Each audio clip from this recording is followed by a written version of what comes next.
Hey y'all, it's Mel here with A-Team Athletics to discuss an important topic we can all relate to. I want to talk to you about how to avoid burnout as a lifter, especially as a power lifter, but this can apply to any type of athlete. So first, I want to discuss what is burnout. Burnout is when you've reached that physical and mental exhaustion due to prolonged stress. It happens when you feel overworked, physically tired, emotionally fatigued, and you no longer enjoy your day-to-day activities. So, how do you fight burnout? Should you just push and grind through your training? A lot of people will say that's the way to go, but first, let's discuss the model we use to build an athletic training program and how it contradicts that line of thinking. So, here I have a breakdown of an athlete's annual training plan. I revised it a bit to be more relatable to the powerlifting athlete, but most athlete training programs will have a similar outline. Here we call the annual training plan a macro cycle. What this looks like is a series of preparation, competition, and then transition phases.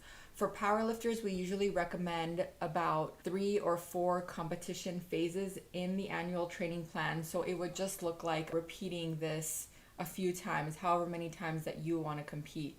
Other types of athletes, they'll usually have one season per year, but for powerlifters, we have about 3 or 4 competitions per year. The preparatory period is what we would consider the off season and the preseason for powerlifters. So this would consist of hypertrophy and basic strength training. So every single competition period should have a preparatory period that includes the hypertrophy and basic strength in it. The in season is what we would consider the competition, the meet prep. That would consist of your strength and power phases. So that includes the taper and peak that we do for the competition. And then we have the post season, which is the transition period, usually about a week, maybe a little bit longer, where we have some active rest and we do things other than barbell work. Right? So I want to talk about why it's important to set up your training program like this and why it's important to include these hypertrophy periods and why you will not lose strength if you do it. Why do we have a hypertrophy and basic strength phase if our goal is to try to maximize our power output as strength athletes? Shouldn't we always stay in the strength phase? The hypertrophy and the basic strength phase is there as a support for your power and strength. In the off season, we want to work on the surrounding muscles that help support your main movements, your squat, bench, and deadlift in this case. In the strength and power phase, we are more specific to what our competition is going to look like. As we go farther and farther away from our competition season, we are going to include things that are less similar, and when we get closer to competition, we do movements that are more similar. So for example, if you compete in the squat, you'll definitely have a barbell back squat in your competition season.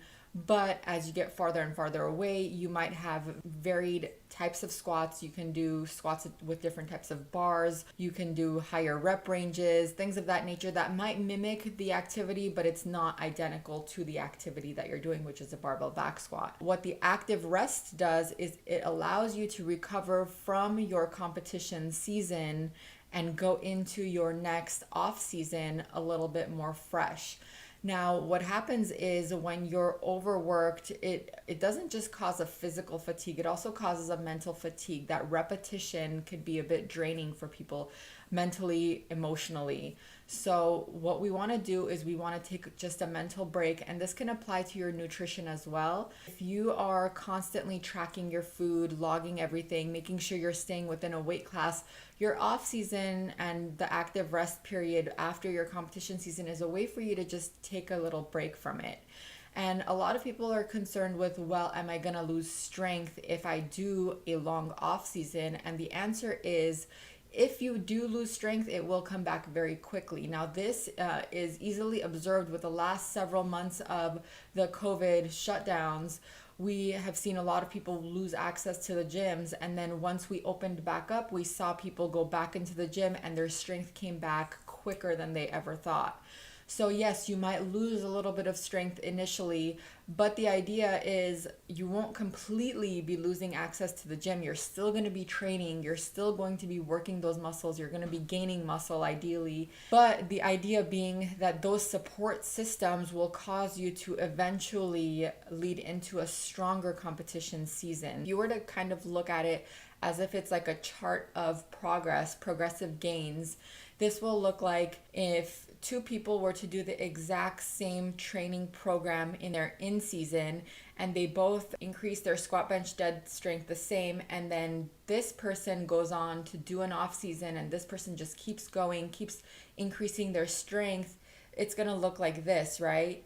So this person's gaining strength, this person's in their off season, and then when it comes time to do in season, it might go like this. So what we see is, yes, you might have slower gains while your friend is still doing their in-season training during their off-season, and they're gaining strength, and you're like, oh my gosh, my weight's lower now, my reps are higher, I'm not feeling as strong, I tried going for a 5-rep max, I couldn't match my in-season 5-rep max. It doesn't matter because you are eventually going to exceed above and beyond that person. This person is going to burn out at some point. They're not going to have the supporting musculature. They might have an injury. They might have to take 6 weeks off due to that injury. So overall, they're not at the advantage. Short term, yes, it is an advantage to keep doing your strength cycles.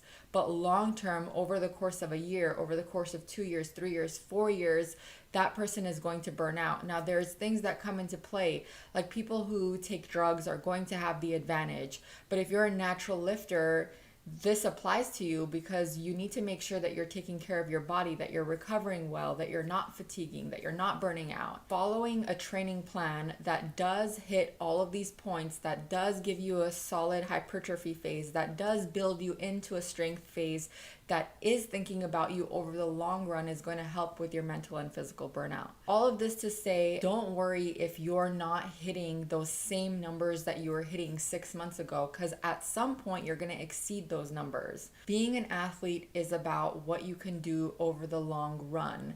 You see a lot of athletes come in, they have 2 strong years and then they drop off the face of the earth. They're not making progress, they're not making gains, they're frustrated with themselves. All of this is due to poor planning on their part.